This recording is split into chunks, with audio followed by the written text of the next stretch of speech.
Welcome to our tutorial on how to enable auto-refreshing on Snapchat with the latest update.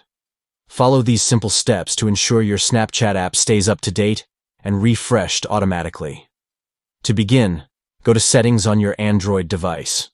This is where you can access and customize various settings for your apps and device preferences. Next, select Apps from the Settings menu. This option allows you to view and manage the settings for individual apps installed on your device.